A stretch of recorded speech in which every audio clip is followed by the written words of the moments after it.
coming into March 31st, last day of the quarter, here's what it's looking like. This is a chart of the S&P 500 that I have on the screen right now.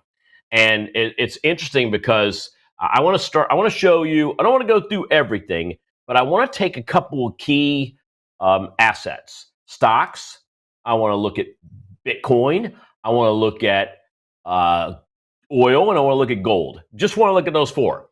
I'm going to look at longer and shorter term charts to see if we can gauge some ideas that are happening. But I really want to look at this for the quarter, and I want to tell you what I think is setting up here this week. So S&P 500.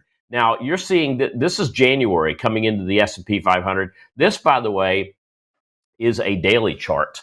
And you can see that we did have better days after January. We hit highs, all-time highs above 610 for SPY. And then we dropped right back down in less than a month. We went from around 600 and let's call it 615 down to around the 550 area. That was a quick 10%, better than 10% pullback. We then started a rally, but that has all kind of eroded here in just the last couple of days.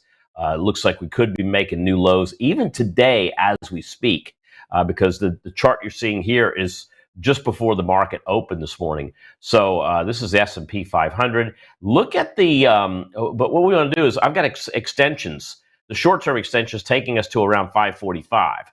Now, let's take a look at a longer-term chart. This is the longer-term chart looking at, and this is the case of the monthlies.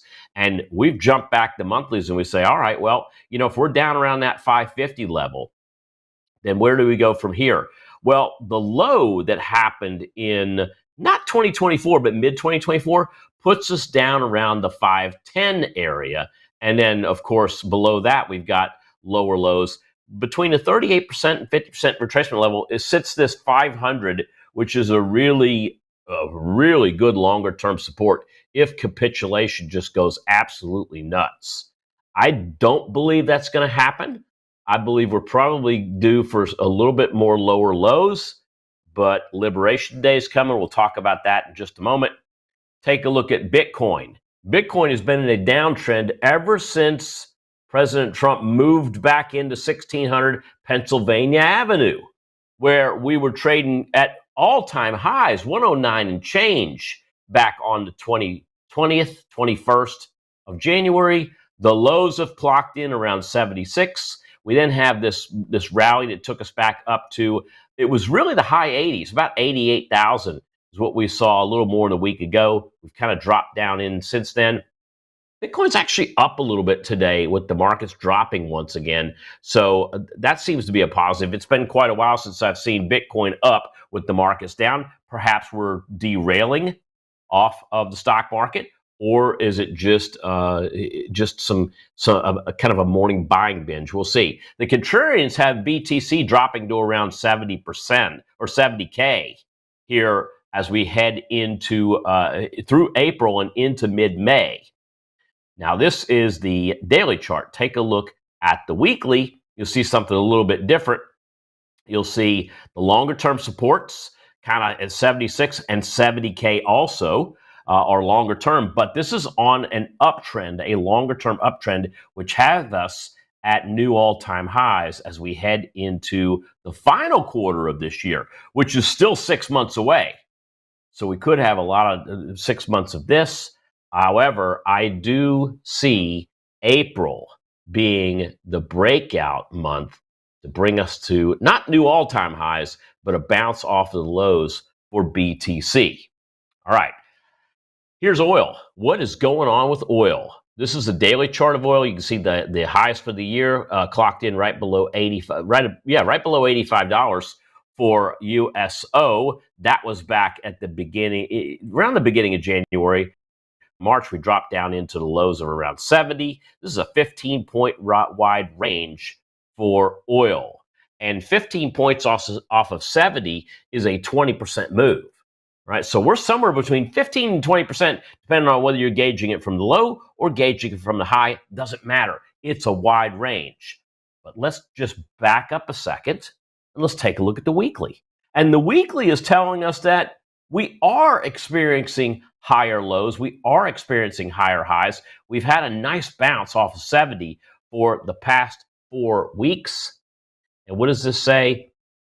Tells me that demand is coming in as we are now in spring, and that this America First agenda, this get out of your house, get out of the winter thaw, whatever you want to call it.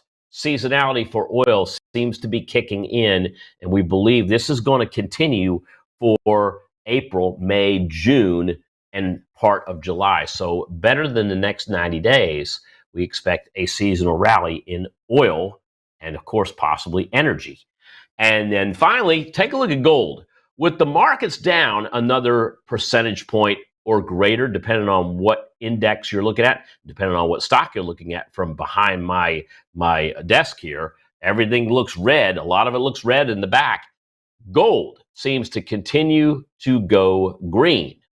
And GLD has extended its all-time high. We've got new all-time highs in gold. We got new all-time highs in GLD. GLD actually hit a high of better than 287. So while the short-termers would say 290 is the next year of resistance, based on what we have done just the last couple of weeks, that would tell me that 300, that round number 300, which has never been hit before, becomes the next resistance for gold, not only on the daily, but on the weekly, as we see a much better backing up. Again, when you look at this from a 30,000 foot view, it looks much cleaner. The 300 looks like that could be achieved here maybe in the next couple weeks. That's what GLD tells us. Look, putting it all together, it looks like this. We got a huge vol spike going on in the stock market, and that vol spike is in stocks and Bitcoin being oversold. Right? We haven't seen volume in Bitcoin, for instance, this kind of volume in years. And the stock market's starting to brew up a little bit too. Oil of the bunch seems to be bottoming. Only gold of the four assets I've mentioned is the winner, but it's starting to look overbought. Volume and outflows, like I said before, haven't been as high since 2023. And is this shaping up to be one of those sell the rumor, which has been going on since January? Sell the tariff rumor, buy the Liberation Day or the tariff news. That's what I believe is happening. And of course, time will tell.